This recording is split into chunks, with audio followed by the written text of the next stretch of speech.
মারছো কেন? ওকে মারছো কেন? মারছো কেন? তোরা কি দাদাগিরি দেখাচ্ছ? তোরা কি দাদাগিরি দেখাচ্ছ? দাদাগিরি দেখাচ্ছ? একটা ড্রাইভারকে হাত মারছে, দেখো একটা ড্রাইভারকে মারছে, একটা ড্রাইভারকে মারছে এই সিভিল, এই 4টা সিভিল 3টা সিভিল একটা ড্রাইভারকে মারছে। গরুর গাড়ি কি চুরি করা আছে এখানে? এখানে কি চুরি করা আছে? এই তিনজন দেখো জবরদস্তি করে সবাই মারছে। একটা ড্রাইভারকে অনেক মারেছে এরা, দেখো এখানে একটা ড্রাইভারকে 3জন মারলো, 3জন।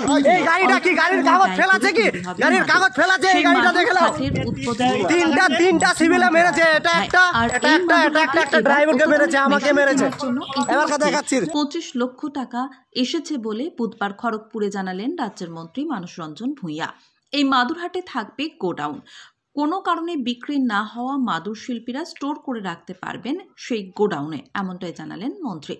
পুলিশের টাকা খোয়, তারপরে গাড়ি পার করায় না, ধর করে মারে। এই যে আজকে দেখলেন ঘটনা, কি মনে হচ্ছে? এখানে মারে পুরো ভাবে মেরেছিল ওকে, এর একটু দোষ নাই, সব সিভিকের দোষ আছে।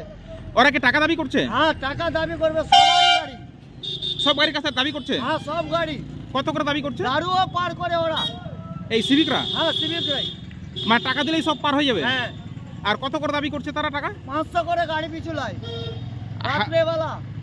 আর যেগুলো গরুর গাড়ি ওরা 1000 টাকা মাঙে, আর না দিলে মারধর করে। আমরা মমতার কাছে আন্দোলন চাই, এই বিচার আমরা চাই। আপনার নাম বাজারও আছে। আপনার বাড়ি? বাড়ি মারোয়াডাঙ্গিতে।